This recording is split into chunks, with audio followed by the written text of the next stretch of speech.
When Shurpanakha ran bleeding to her brother Khara, he was furious.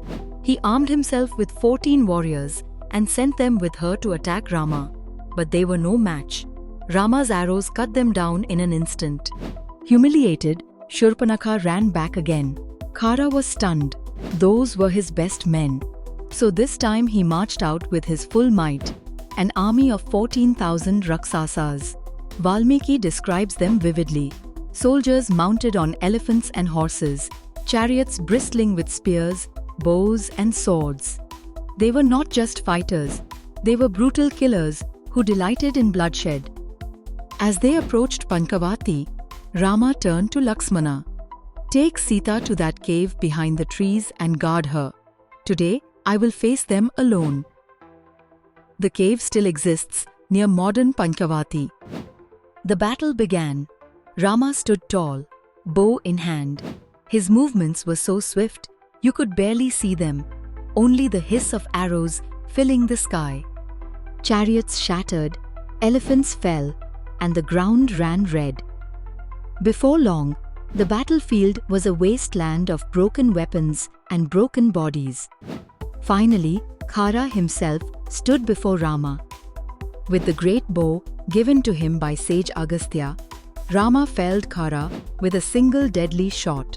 Janasthana, the Raksasa's stronghold in the south, had been obliterated in one afternoon. Only one survivor fled to Lanka, Akampana. He fell at Ravana's feet and cried, "All are dead. Khara is slain. One man, Rama, has destroyed Janasthana." Ravana's rage erupted. "Who dares this? I will kill him myself." But Akampana counseled caution. "My lord, Rama cannot be defeated in battle. He knows every weapon, every mantra. But he has one weakness, his love for his wife. Take Sita from him, break his spirit, and then you can destroy him." The idea pleased Ravana. He went to Marika, the same Rakshasa, once humbled by Rama at Vishwamitra's sacrifice. He asked for help in kidnapping Sita. Marika pleaded with him, "Do not provoke Rama. If you value your life, return to Lanka and enjoy your kingdom." Reluctantly, Ravana turned back, for now. But soon after, Shurpanakha herself arrived in Lanka. Valmiki now unveils Ravana in full majesty.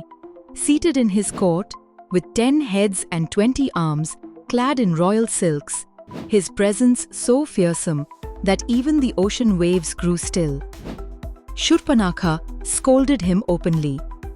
"You sit here surrounded by fools, but do you even know what has happened? Khara is dead, Janasthana destroyed by one man, Rama. What will you do about it?"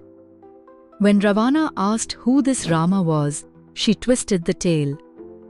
"I was trying to win Sita for you, the most beautiful woman alive, and Rama attacked me.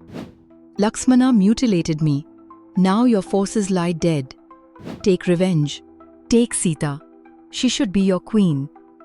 Thus, stirred by anger, wounded pride and lust, Ravana made the fateful decision. He would abduct Sita. It was not about avenging Shurpanakha. He had hardly heard of her plight until now.